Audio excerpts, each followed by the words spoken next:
Ritu, Prince, everyone, good morning. Good morning. Good morning, ma'am. Good morning, Aarti Adil. So today we will start, that maths chapter first, real numbers. Okay. All of you have book.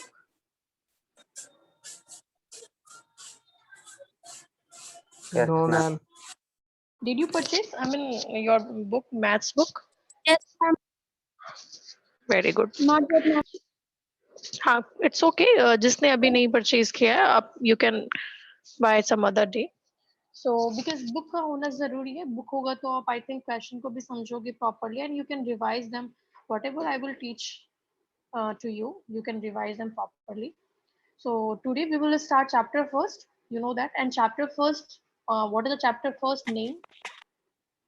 Real numbers. Real numbers. Okay. So we are going to start real numbers, and today mainly I'll introduce this chapter. Not much more question we will do. Mainly मैं as introduction ही दूंगी इस chapter का. Okay.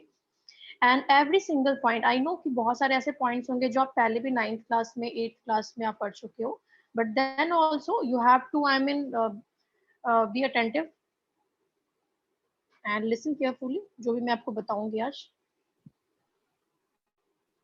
And wherever the question any question arises in between you can say that question. Okay. कोई ऐसे hesitation and doubt किसी को नहीं रखने हैं and second one thing you know that Rekha ma'am ने आपको क्या बोला है एंड स्कूल का इंस्ट्रक्शन भी है कि सबको अपनी वीडियो ऑन रखनी है so what's the problem in it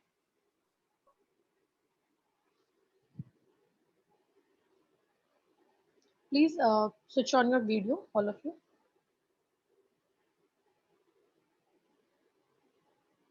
this is mandatory okay अगर आज नहीं किसी ने आज प्रॉपरली आप लोग अगर रेडी नहीं हो तो टुमारो आपको क्या करना है सभी को स्कूल यूनिफॉर्म में स्पेसली क्लास अटेंड करनी है और वीडियो सबके ऑन होने चाहिए because I can also watch what you are doing are you listening properly और नॉट ओके इससे पहले भी क्लास लिया है बट इसमें मैं तो यही बोलूंगी कि क्लास 10th में मैं ये चीजें मुझे ये नहीं हाउ मुझे चाहिए ये school uniform and video okay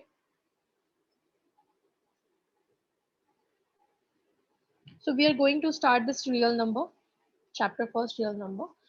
Okay, before going to this, I mean introduction of this chapter, I just want to tell you कि real number क्या होते हैं. There are so many numbers inside this real numbers.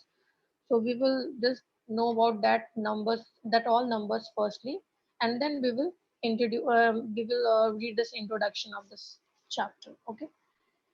So first thing, real number. जैसे आपको real number कोई बोलता है कि what is real number, then how can you define it? What is real number? Real number होते क्या है?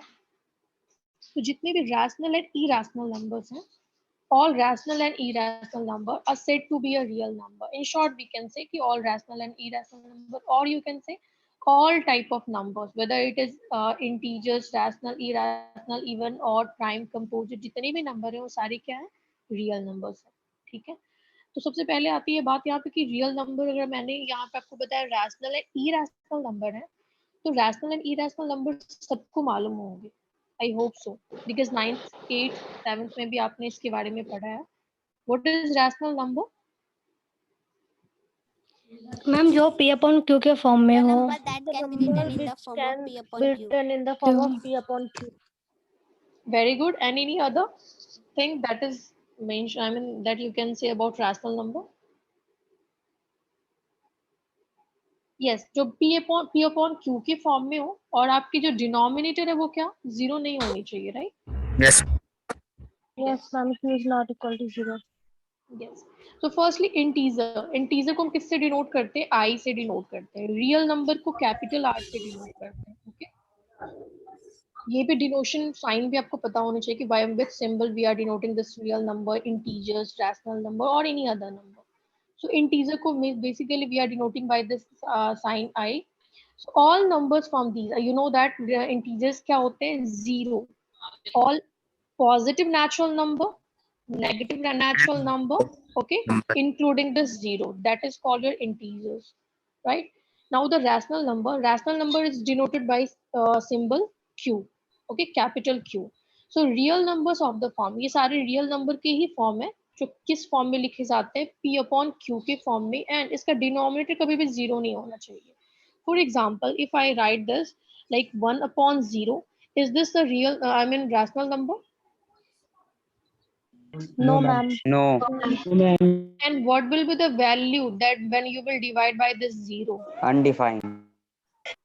Yeah, so this is not defined. Okay, so not defined we can denote it by this symbol. Okay, so this is not defined. I mean इसके जो answer होंगे ना वो like कुछ भी वो एक नॉन टर्मिनेटिंग नंबर होंगे. तो नॉन टर्मिनेटिंग मीन्स उसकी कोई एग्जैक्ट वैल्यू नहीं फाइंड करी जा सकती है.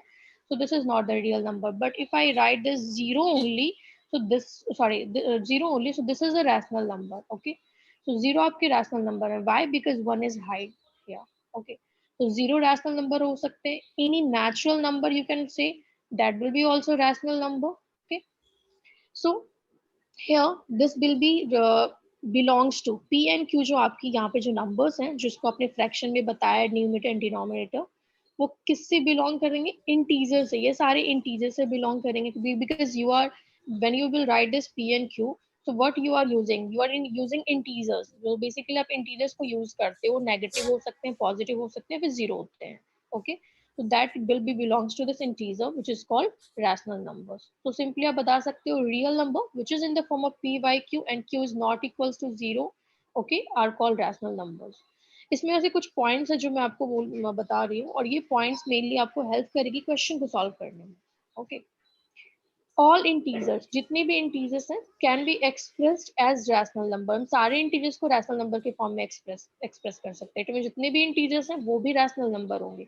अगर यहाँ पे क्वेश्चन ट्रू फॉल्स का आता है कि are can we say all integers are rational numbers?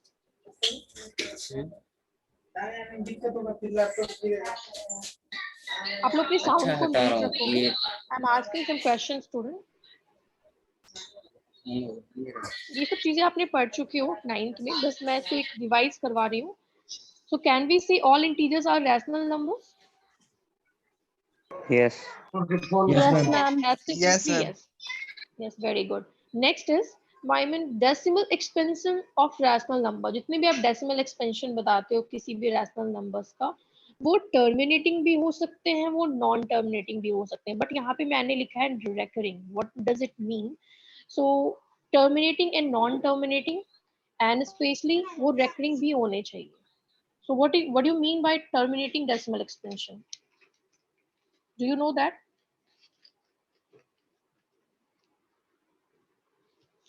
Anyone can say if you know that. Terminating decimal expansion क्या होता है? मैंने आपको बताया decimal expansion. Decimal expansion का mean हुआ if I write this 5 by 4. Okay. So 5 by 4, when you will divide it, what will be the decimal expansion of this 5 by 4? सिर्फ इसका decimal value बताओ, क्या आप लिख सकते हो? Ma'am, You will divide this. 1.85. Yes, you will divide. 4 ones are 4, right? 4 twos are 8, and this is 1.25, right? So 1.25 you are writing here. This is the decimal expansion of 5 by 4, right? तो मैंने यहाँ पे आपको क्या बताया कि decimal expansion of rational numbers, मैंने rational number का decimal expansion find किया. Terminating और non terminating. So terminating क्या होते हैं? So अगर आपकी remainder will become 0, अगर रिमाइंडर आपकी जब डिवाइड करने पे 0 आ जाती है, so this is called your terminating. ये कौन से आपके एक्सपेंशन होंगे? Terminating decimal expansion. Okay. Yes. And if I say you divide this 1 by 3, so what will be the answer? 0.99. In decimal expansion you say 0.33 is a 9. 33. Okay. So 0.333 dot dot dot. It is not terminating. इसके कभी भी reminder 0 नहीं आ सकते. So इसको आप क्या बताओगे? Non terminating. ये जो आपकी डेसिमल एक्सपेंशन होगी वो होगी नॉन टर्मिनेटिंग. एंड इफ अगर मैं इस 0.333 को मैं अगर रेकरिंग के फॉर्म में लिखूं तो what can I write? Because कौन सी नंबर बार बार रिपीट हो रही है? Tell me. 3. Remember, 3. 3 is repeating here. So हम क्या कर सकते हैं, इस 3 को repeat नहीं होने, मतलब अगर नहीं होने देना चाहता है उसको recurring के फॉर्म में लिखेंगे. So we can write this 0.3 this recurring. Okay. So we can, I mean, अगर मैं इसको इस फॉर्म में लिखूं 0.3 recurring को अगर मैं convert करूं तो we can write in this form. And अगर इसको recurring के फॉर्म में लिखूंगी तो किस फॉर्म में लिखूंगी, 0.3. This is called bar. आप इसको bar भी कह सकते हो और recurring भी कर सकते हो. Okay. So this is terminating decimal expansion. हमने इस rational number को terminating decimal expansion में change किया. And 1/3 को किसमें किया, non terminating recurring. We are not only non terminating, हमने इसको recurring में change करा है. So now the point is decimal expansion of rational numbers terminating or non terminating recurring ये भी हो सकते हैं, right? So this 1/3 अगर मैं ये बोलूं कि is this the rational number 0.333 dot dot dot, क्या ये rational number है? Yes, No, ma'am. ma'am. Yes, ma'am. This is not rational number. No, this is not rational number because इसको हमने यहाँ पे dot dot dot, I mean इसको हमने कहीं पे इसका non terminating बता रहे हो, लेकिन ये terminating नहीं है. लेकिन जब आप इसको recurring up करते हो ना किसी भी number का, तो उस number को हम कह सकते हैं rational. Okay, ये आपकी irrational number होगी because this is not terminating. But this 0.3 bar अगर हम इसको बोलना चाहें तो this will be a rational number. Please mute your sound.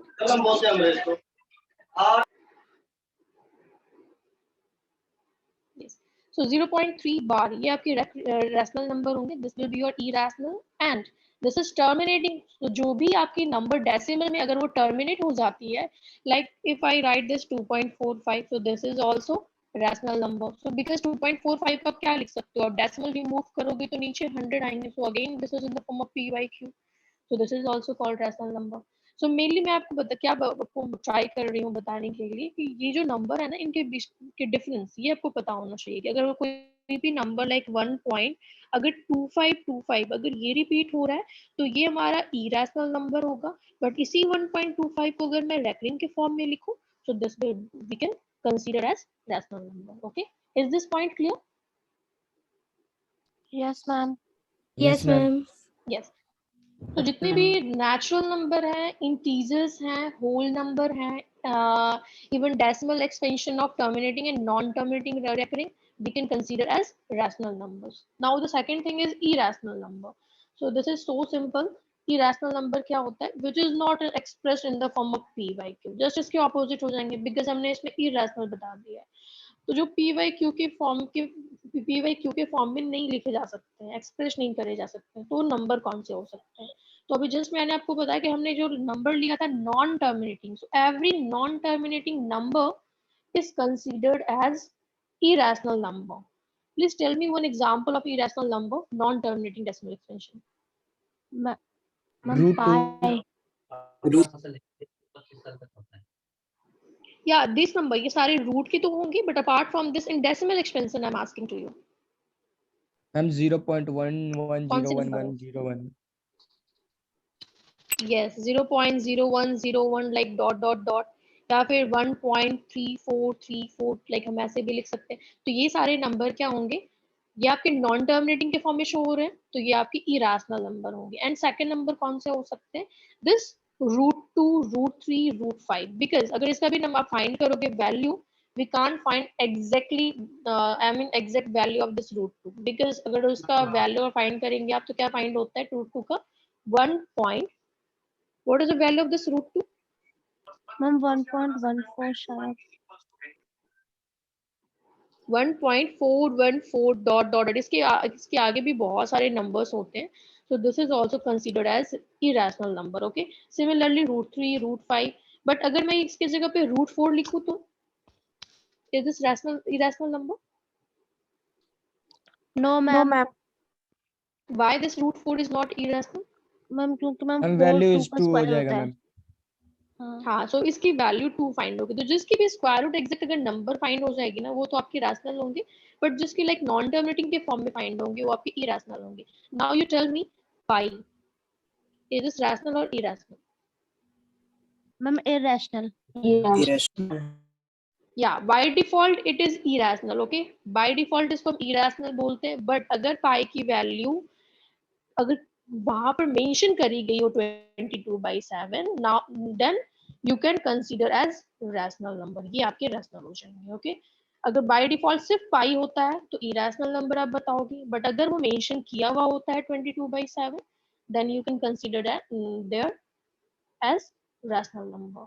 तो ये मेनली डिफरेंस है. क्या होता है कि कभी बच्चे ने समझा कि ये इरेशनल नंबर है और इस फॉर्म में भी लिखी हुई है, तो वो भी उस टाइम में भी वो उसको इरेशनल बताते हैं. So that will be wrong. Okay, वो आपके जो आंसर होंगे वो रॉन्ग.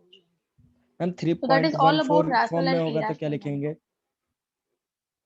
हाँ, 3.14 वो इरेशनल होंगे, बिकॉज 3.14 जो हम मेंशन करते हैं ना, लाइक 3.14, उसके आगे भी तो वैल्यू होती है, तो वो भी आपका क्या होगा, इरेशनल होगा. ठीक है, बहुत छोटे छोटे सारे पॉइंट्स हम डिस्कस करेंगे. रियल नंबर हम वेरी फास्ट, मैं बहुत फास्ट इस चैप्टर को नहीं कर पाऊंगी, so that every student can understand each and every single point. Okay, और जहाँ पे भी आपको डाउट हो गया बीच में आस्क करोगे. Now second is natural number. पहले तो मैं ये सारे नंबर्स में आप सभी को मालूम भी होंगे. नेचुरल नंबर बताओ क्या होता है. Ma'am starting from 1 to infinite. All counting number. Very good. It mean जितने भी, हाँ, काउंटिंग नंबर. सो काउंटिंग नंबर 1 से स्टार्ट होगा, 0 से नहीं स्टार्ट हो सकता. तो नेचुरल नंबर को कैपिटल N से डिनोट करते हैं. And 1 2 3 these are number, these numbers are called natural number. whole number you know that, अगर इसी natural number में अगर मैं आगे में 0 प्लेस कर दूं, so this will be considered as whole number, right?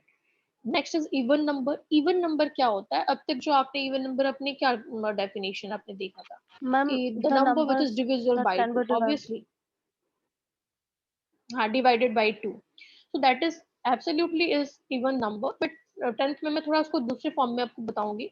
सारे नेचुरल नंबर इवन नंबर हो सकते हैं, बट वो किस फॉर्म में हो, एक हमने उसका क्या किया, एक किसी फॉर्म, पर्टिकुलर फॉर्म में हमने उसको कन्वर्ट कर दे. That is called 2n. Okay, so 2n where this n represent here natural number. तो जो भी नंबर 2n के फॉर्म में अगर होती है, वो आपके क्या होंगे, इवन नंबर होंगे. So natural number of the form 2n is called even number.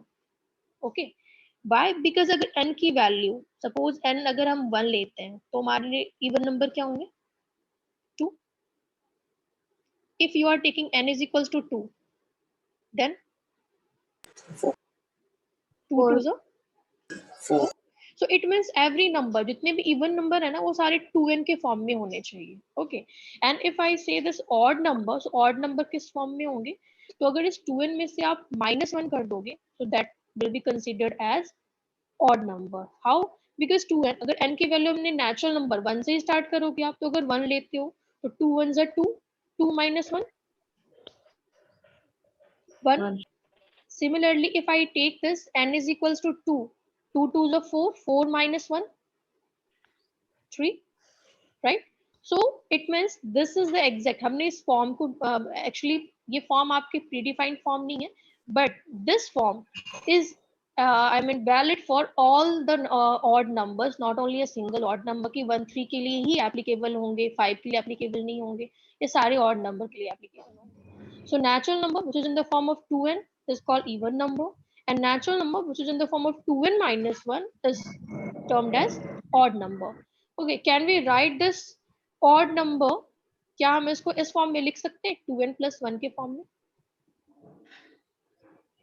Yes ma'am. Yes, ma'am. Okay, then tell me, अगर आप n की वैल्यू 1 लेते हो, ओके, n की वैल्यू बिकॉज नेचुरल नंबर तो 1 से स्टार्ट होगा, तो 2 1s are 2 plus 1 क्या फाइंड हो रहा है, 3. 3. 3.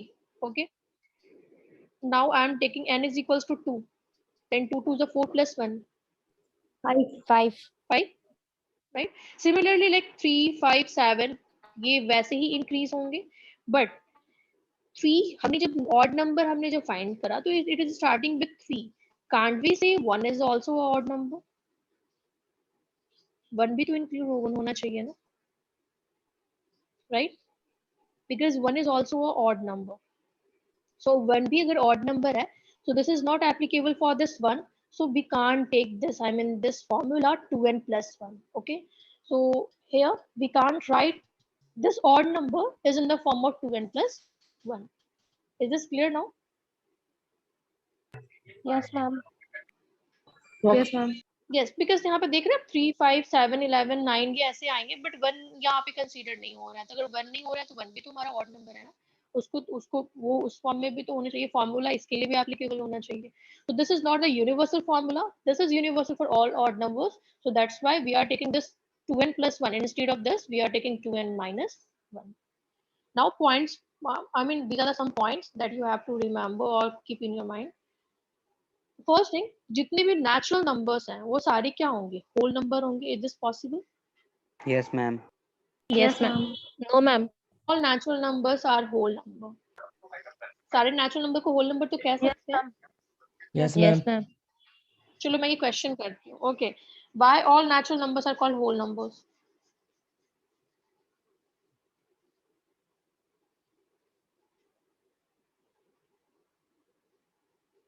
सारे नेचुरल नंबर होल नंबर क्यों होंगे?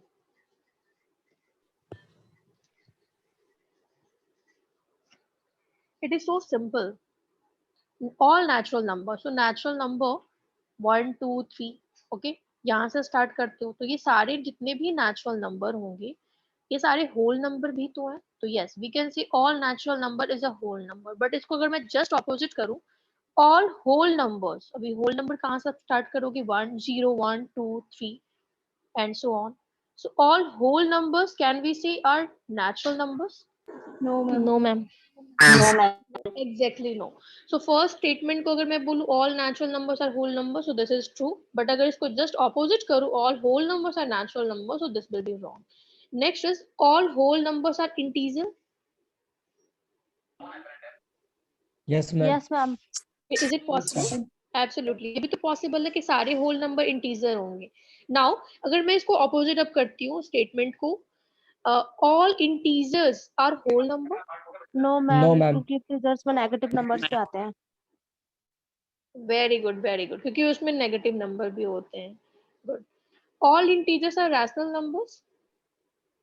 Yes, ma'am. They can be written in the Yes, form of ma'am. p upon q. हाँ, नेगेटिव, जीरो एंड आप पॉजिटिव सारे नंबर्स के फॉर्म में लिख सकते हो तो होंगे। All rational numbers are integers. No, ma'am. No, ma'am. That will be wrong, वो रॉन्ग हो जाएंगे। ठीक है, आई मीन जो भी स्टेटमेंट मैंने यहाँ पे लिखा है ना, उसके तो अगर मैं ऑपोजिट करूँ स्टेटमेंट को, सो वो सारे आई मीन रॉन्ग कंसीडर होंगे। Next, all rational numbers are real numbers. Yes, yes, ma'am. This is true. Yes, ma'am. And all real numbers are rational number. No, ma'am. No, No. Because real number को भी just मैंने क्या बताया, real number is a combination of rational and irrational number, right? And जितने भी अभी तक number जो हमने डिस्कस करे हैं वो सारे इरेशनल और इरेशनल नंबर के फॉर्म में आएंगे। तो जितने भी नंबर्स हैं वो सारे क्या होते हैं, रियल नंबर। तो रियल नंबर, आई होप आपको समझ में आ गया होगा रियल नंबर क्या होता है। Next two numbers that are also most important, prime number and composite number. क्योंकि मैं बताती हूँ इन सारे से क्वेश्चंस आते हैं, बट इन सबसे ज्यादा जो क्वेश्चंस आपको मिलेंगे वो मिलेंगे prime number and composite number. So all of you must know about this prime number and composite number. इसमें किसी को भी confusion कभी भी नहीं होना चाहिए। Okay? मैं ऐसे क्वेश्चन अभी इससे रिलेटेड आपसे पूछूंगी। What is prime number? Prime number क्या होता है? Ma'am, those मैम जो अपने numbers आप से that divide can Ma'am, which only be have only divisible two by one factor. and itself. Yeah, someone is saying which have only two factors. Very good. जिसके सिर्फ दो ही factor हो, but वो factor कौन से होंगे ये तो पता होना चाहिए ना। Ma'am, factor, one and itself. Ma'am, divided by 1 and itself. very good. So prime number which is divisible by one and itself, that is called a prime number. तो मैंने यहाँ पे लिखा the natural numbers greater than one.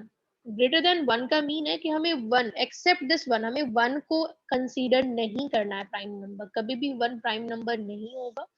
So a natural number greater than one which are divisible by one and itself is called a prime number. Because अगर मैं बोलूं what is the I mean smallest prime number here, what can be 2, the ma'am. possible smallest prime number? Ma'am, 2. 2, exactly. So one को consider नहीं कर सकते prime number. So 2, 3, 5, 7 these are the prime number. Because 2 का अगर factor बोल तो इसके सिर्फ दो ही फैक्टर होंगे, 1 and 2। 3 also 1 and 3, 5 1 and 5, 7 1 and 7, 11 1 and 11। I mean ये सिर्फ अपने खुद से डिविजिबल होना चाहिए और 1 से डिविजिबल होना चाहिए। सो इस पॉइंट को आप लर्न रखेंगे, 1 is not a prime number as it has only one factor, क्योंकि इसके सिर्फ वन फैक्टर है। अभी किसी ने मेरे को बताया कि प्राइम नंबर कम से कम कितने फैक्टर होने चाहिए? 2 फैक्टर्स होने चाहिए. Okay, so that is absolutely true. 2 factors होने चाहिए यहाँ पे, और 1 के सिर्फ 1 फैक्टर है, so that's why it is not considering as prime number. Next is the composite number. Composite number क्या होता है? Which have मैम द have number more than more two, than ma'am, two two factors factors. और ma'am one composite number नहीं होता है. 1 composite number नहीं होता है. ओके, एंड इसके भी 2 ही फैक्टर होते हैं. ma'am, No, more ma'am, than more two. than no two. Ma'am ज्यादा, 2 से ज्यादा होते हैं. Very good. इसके मोर देन 2 फैक्टर्स होने चाहिए, बिकॉज अगर प्राइम नंबर के 2 फैक्टर्स हैं तो कंपोजिट के 2 फैक्टर्स नहीं होंगे सिर्फ, which are divisible by 1 itself and any other number also. Okay, जो 1 और itself खुद से भी divisible हो, but इसकी apart from these it should be divisible by any other number also. That is called composite number. So you can say a number, a natural number which have more than 2 factors is said to be a composite number. आप ऐसे भी कह सकते हो, या फिर जो मैंने यहाँ पर आपको लिखा है. So like smallest composite number कौन से होंगे? Four. 4, because 4 की फैक्टर्स कौन कौन से पॉसिबल हो सकते हैं? 1, 1, 2, and 4. yes, so it is more than 2 factors, so that's why it is called composite number. If I take 1 2 3, so 1 2 3 का तो आप, you can say 1 तो आपका है नहीं composite number, it is not possible, even it is not a prime number. 2 is a prime number, but 2 का सिर्फ factor क्या होता है? 1 and 2. 3 is also Prime number. it has only 2 factors. So ये दो नंबर भी कंसीडर नहीं करे जा सकते. इट मींस कंपोजिट नंबर जब भी स्टार्ट होगा तो 4 से स्टार्ट होगा. So 4 5 we can't take, 6 8 10 etc. So these are the composite numbers. So 1 is neither prime nor a composite number. ये आपको ध्यान में रखनी होगी. Now I'm asking, is it possible 6 power n or 4 power n can end with the digit 0? No ma'am. No, ma'am. नहीं, because अगर 6 power n मैं अगर लिखती हूँ तो 6 पावर 1 6 पावर 2 6 पावर 3 इन सबको अगर आप फाइंड करते हो, I am just asking this question. और if I write this 4 power 1 4 power 2 4 power 3, what is 6 power 1? Ma'am 6 6. 6 power 2 36 36. 216 216. exactly. So it is I mean it is ending with the digit 6, right? तो अगर मैं यहाँ पे question करती हूँ क्या 6 power n आपकी आई मीन एंड होगी 0 से, तो यू कैन से कि no ma'am this will be end with the digit 6, so this can't be end with the digit 0. So similarly अगर 4 पावर n भी मैं लिखती हूँ तो वो भी आप बता सकते हो.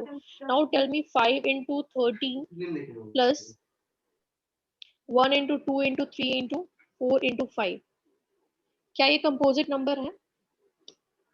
Yes, ma'am.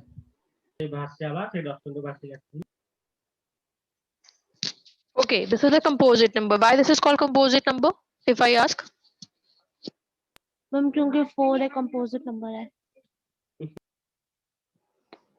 तो आप इसमें सिंपली बता सकते हो, अगर मैं लिखती हूँ 13 into 5 तो 13 5 से क्या है 65.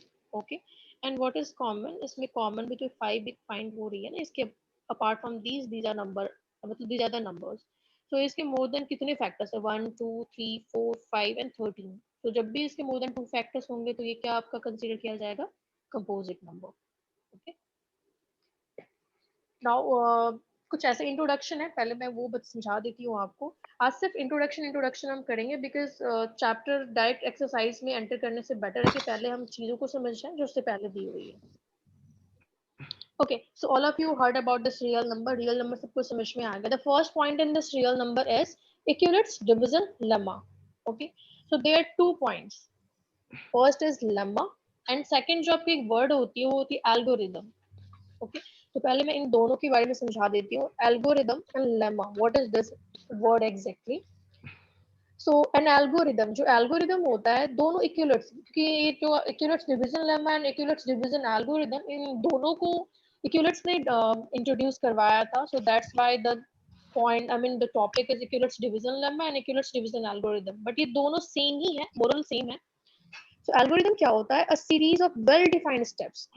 यू नो दैट एल्गोरिदम को, जो आप किसी भी चीज को, आई मीन कोई भी चीज, अगर आपको मैं कुछ पूछती हूँ, कुछ क्वेश्चन करती हूँ या फिर कुछ मैथ में क्वेश्चन करती हूँ, और उसको जब स्टेप वाइज लिखते हो, step 1, step 2, step 3, step 4, when you are using steps, okay, for proving that or for showing that answer, so that is called algorithm. So algorithm is a series of well defined steps which gives a procedure for solving a type of problem. Next is lemma. अगर मैं lemma आपको बता दूं, lemma क्या होता है? Lemma is a proven statement. Lemma एक proven statement होता है used for proving another statement.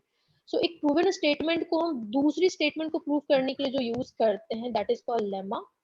And algorithm is a mainly well defined steps you can consider. So क्या इसके डिफरेंस समझ में आपको आ गए? Yes, ma'am. The word lemma and Yes, ma'am. algorithm. What is lemma and what is algorithm?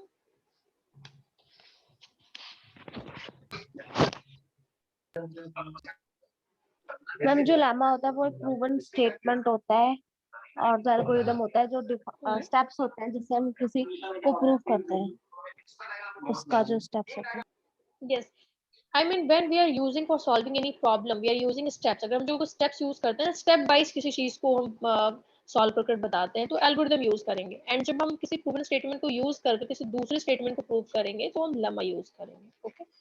So here we have this Euclid's division lemma. It is introduced by this Euclid scientist, so that's why this point is called Euclid's division lemma. So consider the following four puzzle. एक puzzle है, उस puzzle को भी मैं समझाऊंगी थोड़ा. So a trader was moving along a road selling eggs.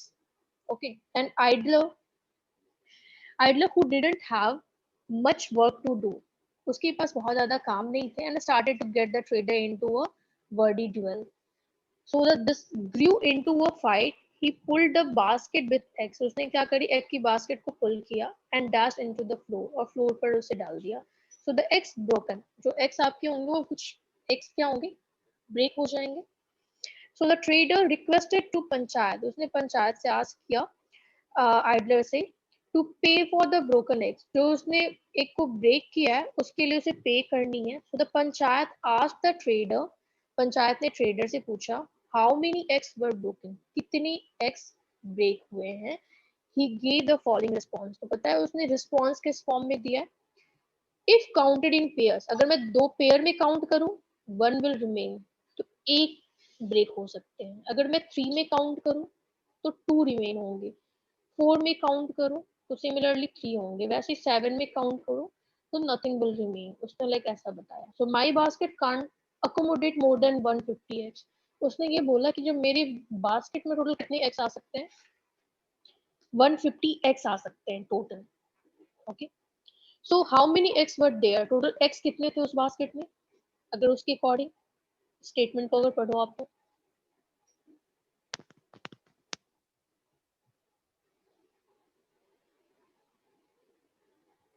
tell me total x, so it is clear here ना? Ma'am कितने x total? 149 शायद. Ma'am 150. 149. I mean it can't लिखा, it can't accommodate more than 150. It means total 150 x can be put in this basket. सिर्फ 150 आ सकते हैं. ठीक है. तो जब आप मैम उसमें 150 आ सकते हैं तो इसने बोला कि जब मैं पेयर में करता हूँ तो एक रह जाते हैं. आप जब पेयर में करते हो तो 149 का मीन है कि आप जब इसको पेयर में करोगे 150 को, तो पेयर में वो कह रहा है कि एक रिमाइंडर रहते हैं. फिर अगर आप 3 में करते हो तो उसके फिर से 2 रिमेन ऐसे रह जाते हैं, 2 रिमाइंडर रहते हैं. राइट. तो उसको उसने इस फॉर्म में बताया कि a is equals to 6q + 5, क्योंकि उसने कहाँ तक बताया अगर वो 7 काउंट करता है so nothing will remain. Okay. So यहाँ पर फॉर्मूला मेनली क्या है यूलर्स डिवीजन एल्गोरिथम का?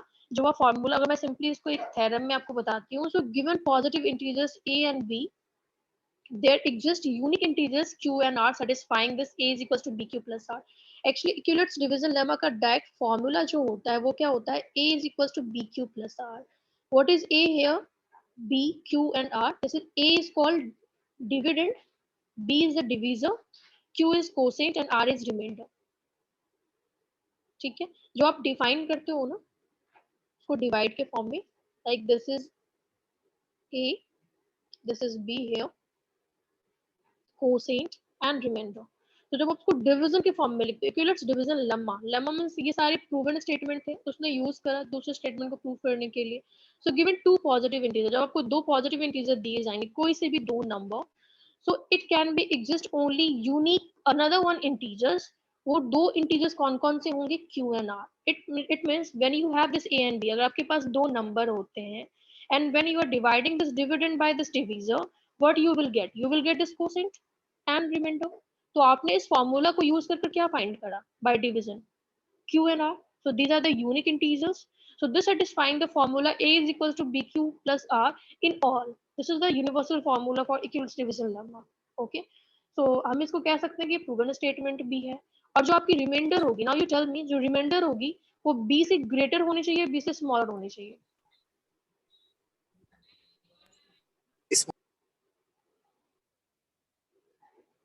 या जो आपके b से स्मॉलर होगी, इट मींस देखो उसने यहाँ पे लिखा है जो रिमाइंडर है that will be greater than and equals to 0 और लेस देन b. वो क्या होगी, डिवीजर से लेसर होनी चाहिए. ठीक है, मैं उसको इस एग्जांपल में सिंपल एक एग्जांपल के थ्रू समझाती हूँ आपको. This is the question, use equivalence algorithm. यहाँ पे हमें एल्गोरिथम यूज करनी है, नॉट लेमा. बट जो आप लेमा यूज करोगे तो आप सिंपली डिवाइड करोगे. ओके, एंड एल्गोरिथम यूज करोगे तो उसको स्टेप में आप लिख कर दिखाओगे. So use equivalence algorithm to find the HCF of this and this. So HCF तो सबको पता है कि एचसीएफ होता क्या है. What is HCF? Highest common factor. Highest common factor, exactly. So हमारे पास ऐसे टू नंबर्स हैं और हमें एल्गोरिथम यूज करना है और हमें फाइंड करनी है कि आपकी what will be the HCF, इसकी हाईएस्ट कॉमन फैक्टर क्या होंगे.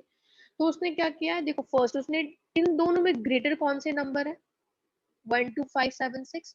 तो 12576 को लिखा है, किससे डिवाइड किया है, 4052 को. तो जब आप 4052 को आप 12576 से डिवाइड करते हो तो कोसेंट क्या फाइंड होगा, 3.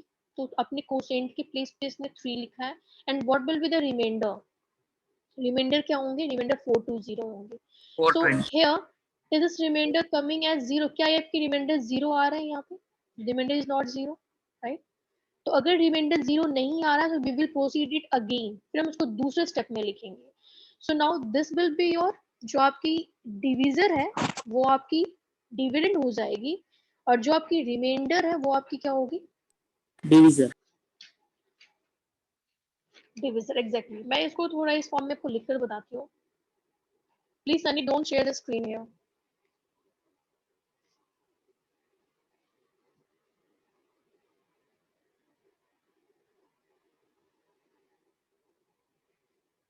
Four zero five two and 12576. पहले मैं सिर्फ लेमा के फॉर्म में आपको बताती हूँ. तो 4052 को आप क्या करोगे, सिर्फ एच से फाइंड करने को बता रही हूँ, एच से कैसे फाइंड होगा. 12576 से आप डिवाइड करोगे, कितने टाइम में डिवाइड हुआ, 3 टाइम्स. ओके, 3 टाइम्स में जब आप डिवाइड करते हो 4052 को तो आप लाइक नंबर लिखोगे. ठीक है, अब इसके जो रिमाइंडर कितने फाइंड हुए, 420. यहाँ पे कोई नंबर होंगे आप लिख लोगे, 420 इज द रिमाइंडर. नाउ 420, अब अगेन आपकी जो आपकी डिविजर होगी वो आपकी क्या होगी, डिविडेंड हो जाएगी. तो 4052 आप लिखेंगे, again you will divide it. Okay, again आप इसको डिवाइड करोगे और अब अभी आप जब डिवाइड करोगे 4052 को 420 से, तो ये कितने टाइम में डिवाइड होंगे, 9 टाइम्स में. Okay, and again some number will come here. फिर आपकी जो रिमाइंडर होगी वो कितनी होगी, 272. फिर 272 को आप क्या करोगे, अगेन इस डिविजर को आप क्या करोगे, एज अ डिविडेंड लोगे. फिर आप इसको डिवाइड करोगे, फिर ये डिवाइड आपकी होगी 1 टाइम में. ओके, 1 टाइम में डिवाइड हो गया, आपकी रिमाइंडर फाइंड होगी 148. सो लाइक आप देख सकते हो, ये जो हमने यूज करा है ना, this is called division lemma. ये आपकी लेमा है और इसी को अगर मैं लिखूंगी एल्गोरिथम के फॉर्म में तो फॉर्मूला कौन सा यूज करूंगी, a is equal to B Q plus R. Now what is a here, बताओ मुझे a कौन सा है, दिस इज a. ये आपकी डिविडेंड है कंप्लीटली. सो डिविडेंड को आप डिविडेंड